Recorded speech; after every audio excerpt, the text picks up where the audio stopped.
বিশ্ববিদ্যালয়ে কাল রাতে সাংস্কৃতিক অনুষ্ঠান। সেই সাংস্কৃতিক অনুষ্ঠান চলাকালীনই পুকুর থেকে দেহ উদ্ধার পড়ুয়ার। আর এখানেই বহু প্রশ্ন, কিভাবে ডুবে মৃত্যু পড়ুয়ার?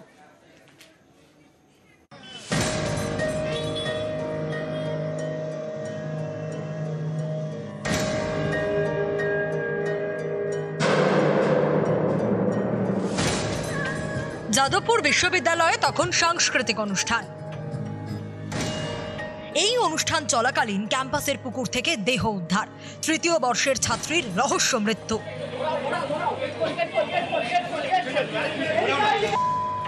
যাদবপুর বিশ্ববিদ্যালয়ে আর্টস বিভাগের ড্রামা ক্লাবের অনুষ্ঠান।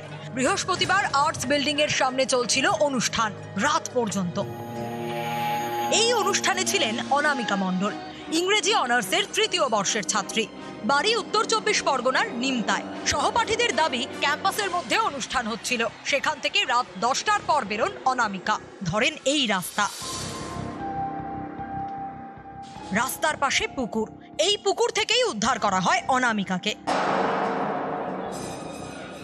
নিয়ে যাওয়া হয় পাশের একটি বেসরকারি হাসপাতালে। চিকিৎসকরা তাকে মৃত বলে ঘোষণা করেন।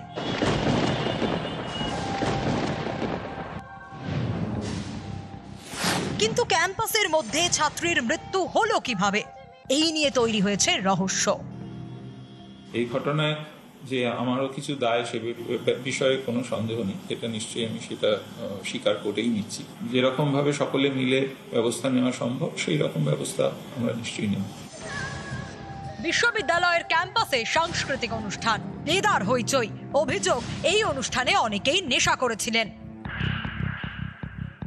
কিন্তু অনামিকা পুকুরে পড়ে গেলেন কিভাবে, এ নিয়েই এখন রহস্য। নিউজ 18 বাংলা। কিন্তু পুকুরে পড়লেন কিভাবে? কেউ ঠেলে ফেললো নাকি নিজেই পড়ে গেলেন? রয়েছে অনেক প্রশ্ন, নানা রহস্য।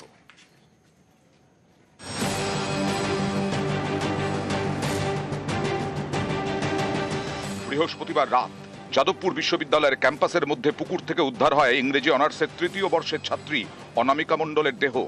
কিন্তু ছাত্রীর মৃত্যু হলো কিভাবে? না, কোনো অভিযোগ নেই। যা করার পুলিশ করবে, যা করার পুলিশ তদন্ত করবে। আপনার মেয়েকে ধাক্কা দিয়েছিল সেটা তো বলতে পারবো না। আমি কি স্পটে ছিলাম বলে। অনামিকার বাবা কিছু বলতে না চাইলেও বেশ কিছু প্রশ্ন উঠছে। বৃহস্পতিবার আর্টস বিল্ডিং এর সামনের পার্কিং লটে চলছিল সাংস্কৃতিক অনুষ্ঠান। বিকেল 4টে থেকে রাত 8টা পর্যন্ত অনুষ্ঠানের অনুমতি দিয়েছিল বিশ্ববিদ্যালয় কর্তৃপক্ষ। তাহলে রাত 10টার পরেও কেন সাংস্কৃতিক অনুষ্ঠান চলছিল? কেন এই অনুষ্ঠানে যথেষ্ট নজরদারি ছিল না? এই অনুষ্ঠানে বিশ্ববিদ্যালয় কর্তৃপক্ষের কারা ছিলেন? অনুষ্ঠানের দায়িত্বে কারা ছিলেন? যাদবপুরের ইংরেজি বিভাগের তৃতীয় বর্ষের ছাত্রী অনামিকা। অনামিকার ডিপার্টমেন্টের বাকিরা কোথায় ছিলেন? অনামিকা অনুষ্ঠান স্থল থেকে বেরোনোর সময় তার সঙ্গে আর কারা সঙ্গে ছিলেন? তারা কেন প্রকাশ্যে আসছেন না? যেখানে অনুষ্ঠান চলছিল তার 100 মিটারের মধ্যেই রাস্তা, আর এই রাস্তার পাশেই পুকুর। অনেকেরই মত রাস্তাটি এমন সরু নয় যে কেউ ভারসাম্য হারিয়ে পুকুরে পড়ে যেতে পারে। তাহলে অনামিকা পুকুরে পড়লেন কিভাবে? যেখানে অনুষ্ঠান হচ্ছিল তার কাছে ইউনিয়ন রুম, সেই ইউনিয়ন রুমের সামনে এই রাস্তা, যার পাশে পুকুর।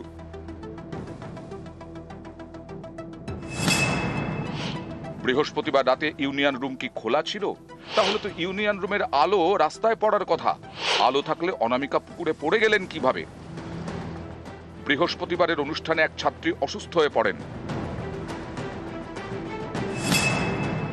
তাহলে অনুষ্ঠানটিতে কি নেশা করা হচ্ছিল?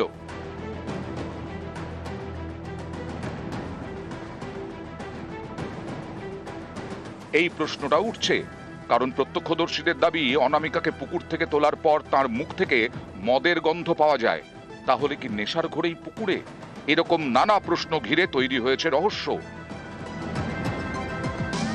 নিউজ 18 বাংলা।